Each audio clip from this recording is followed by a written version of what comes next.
So Christianity has used their beliefs and their books to justify slavery and segregation from the 1700s and all the way up until the 90s.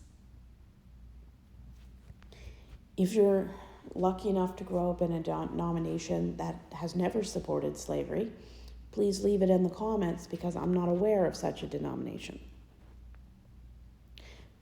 There were religious justifications that Christians gave for why they hated anyone who tried to do away with slavery.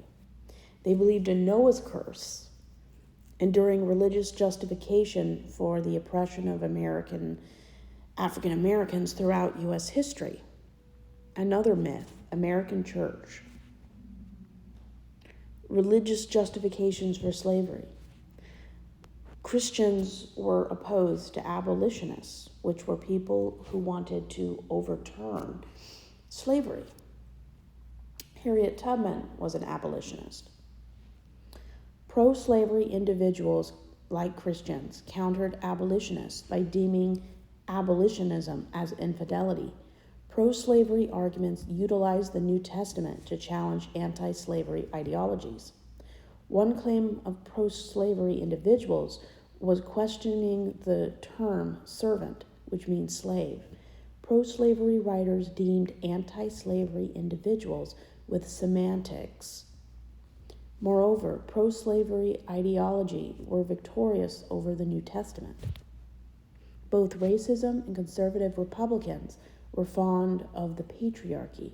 The idea of the patriarchy stated that slavery saved Africans from savagery. This augmented the white man burden stance on slavery. Racism in Christianity exemplified that slavery was inherently God's plan for African Americans and saved them from worshiping the devil. What about lynching in the American South, which is what we now call, ironically, the Bible Belt? For those who don't know what lynching is, the NAACP defines lynching as an illegal murder by 3 or more people who claim their actions were motivated by a desire to uphold justice or tradition. They define lynching as an illegal murder by 3 or more people. Basically, it's a hanging or a dragging of someone they deem as an inferior person. Luckily, this has been deemed a felony and a hate crime by people like Obama and Biden. What about religion and Southern nationalism? How has that supported racism? Religion has a major influence on the development of Southern nationalism and was a major contributor to Southern secession.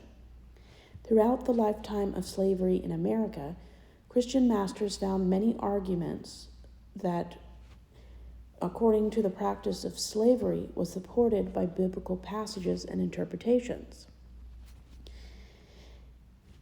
Because of many Protestant sects emerging from the American South during the latter half of the Great Awakening, this would have been during the later part of the 18th century, many ideas of Southern uniqueness, nationalism became quickly available, and eventually secession took hold throughout the South. These religious ideas became the underpinning of Southern racism, nationalism, and eventually segregation. So why does segregation and religion seem to go hand in hand? The relationship between segregation and religion was markedly different than that of racism and religion. During the heights of the civil rights movement of the 1960s, conservative politicians saw 2 major struggles in religious contexts. Are Southern Christians responsible for embracing white supremacy? Well, even though many Southern Christians are now not white supremacists, if you turn back the time to the history of American Christianity, this shows that more often than not, the church was an active partner in committing white supremacy, supporting racism, and not acknowledging their part in slavery and segregation. The church has been largely united culturally through an institution throughout the U.S. throughout time. So, of course, it has a large say in how things are run. Southern Christians in the Bible Belt, more than other American Christians, have to deal with the legacy of cultural acceptance of white supremacy because of their unique legacy of slavery, the Ku Klux Klan